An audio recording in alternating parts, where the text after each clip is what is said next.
Hi, I'm Lou with another episode of My Car Story, and today we're in the Windy City, so you may hear a little something coming across the top of the camera, but I'm with Bob Pick. Bob, good to see you. Good to see you too, Lou. And Bob's not only got a great car, he's got a guitar, and he's got a great story as well because he's a cancer survivor, so we're going to get right to the car. Bob, what did you bring today? I brought a 1956 Corvette convertible. And the engine under the hood? Engine under the hood is a 265 cubic inch horsepower engine with the dual quad option. The dual quads. Yes, which brought the horsepower to 225. So we're going to go right to the car. Bob, come right alongside me. Yeah. Now, we want to hear, obviously, how long have you had this car? I've had the car since 1989. I bought it from the original owner in Pasadena, California. And with this car, the little bit of a backstory is Bob is a restorer of Corvettes for about 25 years as part of his, I'll call it somewhat of his hobby. And not only that, but he, look at the lovely lines. Bob, what's the color on this car? The color is called Cascade Green. There was 290 of the 3,467 cars made in this color. And it was the least color made, Cascade Green, and it's the most awesome color, I think, to have. So Cascade Green, yes, it has, in my opinion, kind of a turquoise look to it. Yes, if I had to name it, it would be turquoise. It was Cascade Green. It was Chevrolet's answer to the same color on the Ford Thunderbird. Well, that is a great answer. So, Bob, you were restoring cars. One of the things you shared you liked is to have cars that are all numbers matching. And although you've had some Corvettes come in and out of the collection, this one never seemed to go. Why was that? This one never left. And after I restored it, it was just kind of strange when I would drive down the street. The thrill it gave other people was unbelievable. And I asked the other two partners, I'd like to buy my end out, so to speak, and keep the car. And it turned out to be a blessing. And after I got sick in '98 and survived a cancer in my appendix, which is very rare, every day I'm in this car is something very precious for me. Just awesome. So you had appendix cancer. When was that? Yes, 1998. And woke up, got in the shower, my appendix blew, and only a type A driver. I said, I don't have time for this today. And my buddies at Northwestern, where I'm on staff, took out my appendix, and we discovered it was a cancer, extremely rare, no survivability rate, but my buddies at Northwestern saved my life, and here I am, all these years later. So a test... Side effects crept up, but big deal. So a couple of buddies that worked with you at Northwestern basically saved your life, used some experimental opportunities, and here you are with us sharing this wonderful car. Let's take a look in the trunk, shall we, with our trunk and treats. Absolutely. Let's open up the trunk and wonder what's in here. Our Corvette guitar. Now, clearly this one matches your car. Yes. And Gibson, you shared. It's a Gibson Corvette guitar. And interestingly enough, it was made to match the 1960 vehicle, but it matches the 56, 57, 60 car. It was made in 4 colors, happens to be made in Cascade Green. It took me about a year and a half to get it, but did you order it? My hands. Did you order the guitar, or how did it kind of all work out? It was someone else originally had bought it. Place called Guitar Center had it, and they eventually gave in to me and sold it to me. It was a guitar they wanted to keep, but having this car, I had to have that guitar, especially being a guitarist. Yeah. I've been playing guitar since I'm almost 7 years old. What's your favorite song? My favorite song? Oh, wow. Is there a car song that goes along with this? Well, what came into my head, being a baby boomer and a 60s rocker, Stairway to Heaven, probably the most well-written song of all time. Stairway to Heaven. So Led Zeppelin, Stairway to Heaven, but I'm also a Beatle nut. So what, maybe you can drive my car? And that, by the way, was the original license plate that was on the vehicle when I purchased it. The lady's husband had passed away, and she had put it in a tarp in 1972. And when I came to get it in 1988, it was dirty, but she had all the original stuff. Here's his original brochure and the original car manual that came with the car. I keep them in plastic, and just unbelievably awesome. It's fun to see the stuff that goes right back to 56. I mean, it reminds you exactly of the time frame. Yes, an amazing time. And you know, it's interesting, in 1956, Corvette still wasn't quite sure if Corvette was going to be a thing for them. And this was really kind of the breaking year. I mean, they were either going to be on or off, correct? Very correct. And the 5345 came with the Blue Flame engine, the straight six. This was the first year that the V8 was standard, and the Blue Flame was actually an option. Very few were made with the straight six, and but the first year they went to a V8. At this point, Duntoff, who was working, decided it needs to be a racing vehicle, and the rest is history. Yeah, definitely a great car. I won't take you all the way through that, but you're getting the idea of where we're going. Let me just show the interior there. All right, let's close that. Let me take a look at the interior. May I? Bob, may I?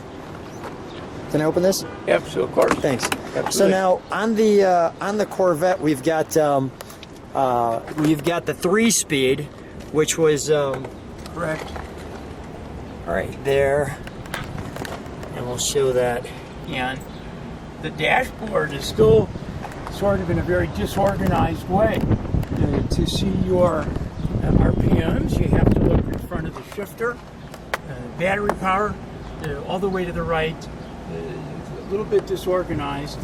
And it really wasn't until really the 63 time frame that the dashboard sort of came into its own, in my opinion. It does have a couple interesting options: power windows. Let's feature those. Right below the speedometer is a little light, brake warning light as an option. Yep, right there. Right there. It's got the AM signal seeking radio, and which is very cool. And as you'll see in a second, we open the hood. We got the dual quad engine option, which is awesome. Let's take a look at that, shall we? Want me to Can we open the hood? hop to it? Yep. Absolutely.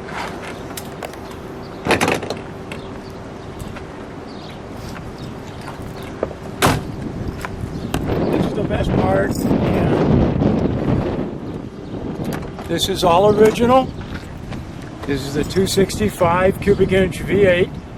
There's the dual quads, and which brought the horsepower from 210. The regular was about that big. The dual quads brought it up to 225, and so it made it a little bit quicker. It was still very slow by today's standards, but just awesome, just awesome. And this is all original, which is so cool. The only thing you've got that orange piece up there, and I see like a ground wire. Do we know why that ground wire is there? You mean the This one here, it looks like a ground wire that somebody will tell me that. right here? Not that this. Yes, this just grounds and holds, actually right here. It holds a lot of the wiring for the electricity of the car. All right. And the only thing that's been changed on the vehicle, of course, which you can do, are simply the belts. And but this is everything original on the vehicle, which is very important to me. And original matching number cars are just huge. I'm gonna just show the VIN, and even as you get into the car, you can see there's this little like stepping area, so that you don't catch yourself here. And then you've got your. Now there was no Corvette VIN on the glove box. Where did they have them for the 56? Was it in the door jamb? Yeah. On the other side? Both sides look just like this. Let me take a look. Where's the fender tag or the VIN number, so to speak? The VIN number is right. If you open the door, it's right Right here. there. Okay, got it. All right, I was looking. It'll start with 56, and then it'll be S for St. Louis, and then the number of the vehicle, 1,000 more than it actually was. 1000 was the first car built. 100. So it's really neat. Very cool. Well, Bob, hop in. Let's fire up, shall we? All right, absolutely.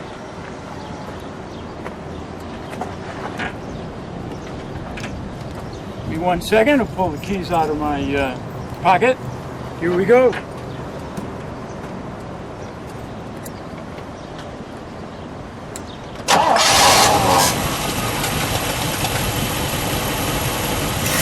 That's smooth. Sounds like a pump. Yeah, that's smooth. Let me get the exhaust that's coming through the... Bob, can you step on the brakes for a second?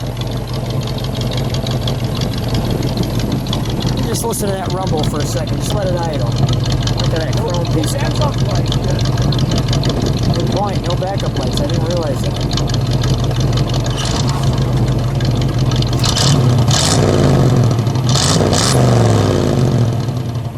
One more, Bob.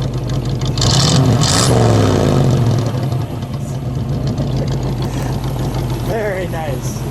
Bob, stay seated. I'm going to put you right in your car. We can shut that off for a moment.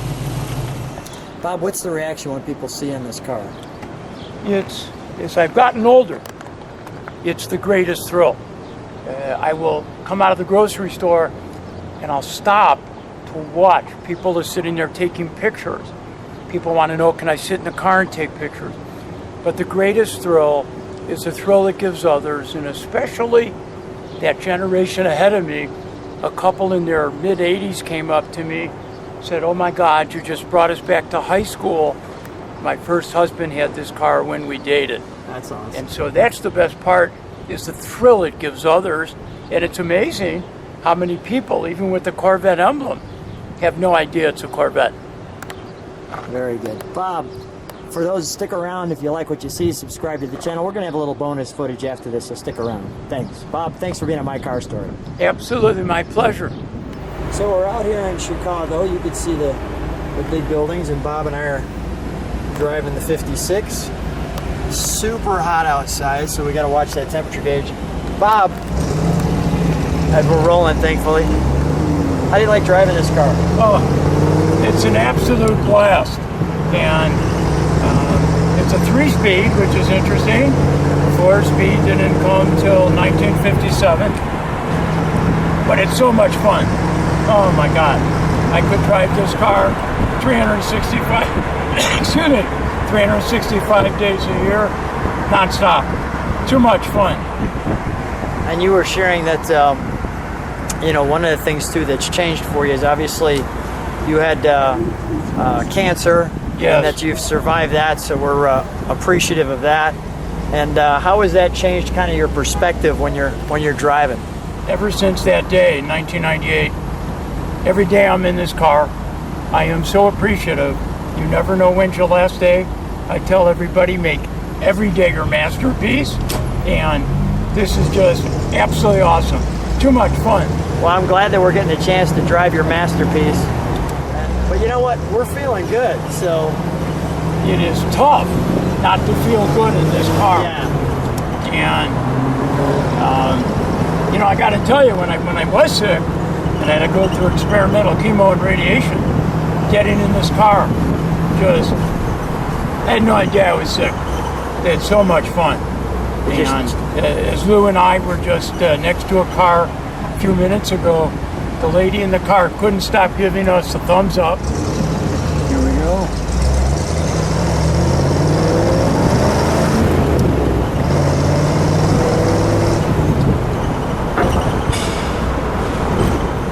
That sounds pretty good. A lot of fun.